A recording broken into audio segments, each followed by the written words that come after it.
السلام علیکم ورحمۃ اللہ وبرکاتہ۔ آن لائن عربی لکھنا، پڑھنا، بولنا سیکھیں ہمارے یوٹیوب چینل کے ذریعے سے۔ نحو، صرف، ترکیب، انشاء، ترجمہ قرآن حدیث۔ اگر کوئی انشاء پڑھنا چاہے یا نحو صرف پڑھنا چاہے تو ہمیں آن لائن کانٹیکٹ کریں۔ ہمارا یہ آن لائن نمبر ہے، واٹس ایپ نمبر ہے، اس سے پہ ہمیں کانٹیکٹ کریں اور کلاسز اٹینڈ کریں۔ اس سے پہلے کے سبق میں آپ نے قواعد جانے، تثنیہ کے قواعد جانے۔ آج کے سبق میں ہم جانیں گے تثنیہ کا حالت جری میں آنا، یعنی زیر کی حالت میں تثنیہ کا لانا۔ تثنیہ زیر کی حالت میں کس طریقے سے آئے گا، اس کے بارے میں ہم جانیں گے۔ بسم اللہ الرحمن الرحیم۔ اس سے پہلے سبق میں جو کچھ بھی گزرا، یعنی جو بھی مثالیں گزری ہیں، جو بھی قاعدے گزرے، اس میں ہم نے تثنیہ کے بارے میں بتایا تھا کہ تثنیہ حالت رفعی میں کیسے لایا جائے گا۔ آج کے سبق میں ہم بتائیں گے کہ تثنیہ حالت جری میں کس طرح لکھیں گے اور کس طرح آئے گا۔ حالت نسبی میں ہم نہیں بیان کریں گے، کیونکہ حالت نسبی کا تعلق جو ہے فعل سے ہے، فعلیہ جملے سے ہے۔ جب فعل کے جملوں کا تذکرہ آئے گا، جب فعل کی بحث آئے گی تو پھر ہم وہاں اس کا ذکر کریں گے انشاءاللہ۔ آج ہم ذکر کریں گے حالت جری میں تثنیہ کا کس حالت میں لاتے ہیں اور اس کا اعراب کیا ہوتا ہے۔ حالت جری کا مطلب یہ ہے کہ کوئی اسم حرف جر کا مجرور یا کسی مضاف کا مضاف الیہ واقع ہو۔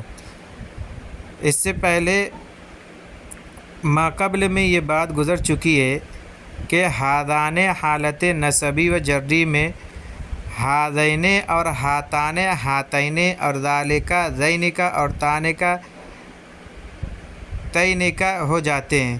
اسی طریقے سے یہ بات بھی معلوم ہو چکی ہے کہ تثنیہ کا اعراب حالت نسبی و جری میں یا نون اور ماقبل مفتوح اور نون مکسور کے ساتھ ہوتا ہے، جیسے رجلین، مسلمین وغیرہ۔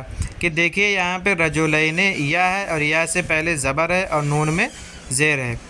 یہاں یہ قاعدہ سمجھ لینا ضروری ہے کہ اگر اسم اشارہ حالت جری میں ہوگا تو اس کا مشار الیہ بھی حالت جری میں ہوگا، یعنی دونوں مجرور ہوں گے، جیسے فی ہذین الفصلین، ان دونوں درسگاہوں میں۔ دیکھیے یہاں فی کی وجہ سے ہذین ہوا اور ہذین کی وجہ سے فصلین آیا، کیونکہ ہذین تثنیہ ہے اور تثنیہ ہے تو مشار الیہ بھی تثنیہ آئے گا۔ فی کی وجہ سے دونوں مجرور ہیں تو یہ حالت جری میں ہوگا۔ حالت جری میں جیسے تثنیہ ہذین ہے اور فصلین بھی اسی طریقے سے آیا ہے۔ اسی طریقے سے تمام مثالیں دیکھ لیجیے۔ فی ہاتین القراستین، لذینک الاستاذین، لتینک التلمیذتین۔ یہ تمام مثالوں میں دیکھیے کہ اس میں اشارہ تثنیہ ہے اور حالت جری میں ہے، فی کے وجہ سے اور لام کے وجہ سے، کیونکہ لام حرف جر ہے اور فی بھی حرف جر ہے۔ مذکورہ تمام مثالوں میں اس میں اشارہ اور مشار الیہ دونوں مجرور ہیں، اسی لیے حالت جری کا اعراب دیا گیا ہے۔ اسی کے ساتھ یہ بھی جان لینا چاہیے کہ جار اور مجرور دونوں مل کر بھی پورا جملہ یعنی مرکب مفیدہ نہیں ہوتے ہیں، جیسا کہ اوپر کی مثالوں سے ظاہر ہے۔ فی ہذین الرجلین یا فی ہذین الفصلین، اس میں دیکھیے دونوں درسگاہوں میں، تو اس سے پورا فائدہ حاصل نہیں ہو رہا ہے ہمیں۔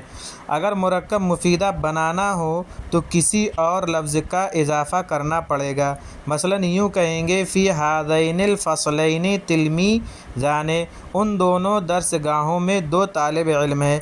تو فی حرف جر ہے، اس کی وجہ سے ہذین حالت جری میں ہے، اور فصلین یہ مشار الیہ ہے، اس میں اشارہ اور مشار الیہ مل کر یہ ہو جاتے ہیں مبتدا۔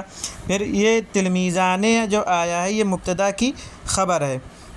اسی طریقے سے تمام مثالیں فی ہاتین الحجرتین ولدان، علی ذینک السقفین اجیران، علی تینک نافذتین ستارتان، ان تمام مثالوں میں دیکھیے اعلیٰ کے وجہ سے اس میں اشارہ جو ہے تثنیہ آیا ہے اور جری حالت میں ہے۔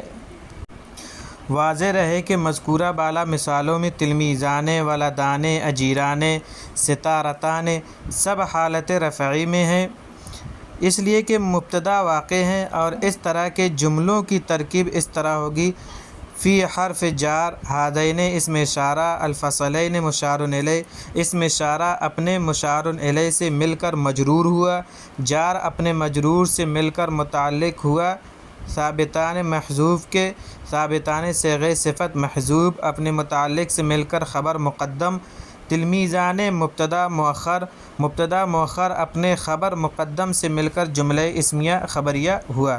اب رہا یہ سوال کہ تلمیذان نکرہ ہے جبکہ مبتدا کے لیے معرفہ ہونا ضروری ہے، تو اس کا جواب یہ ہے کہ ویسے نکرہ تو مبتدا نہیں بن سکتا، لیکن اگر نکرہ میں کسی طریقے سے تخصیص پیدا ہو جائے اور نکرے کی نکارت زائل ہو جائے تو پھر اسم نکرہ کا مبتدا واقع ہونا صحیح ہے۔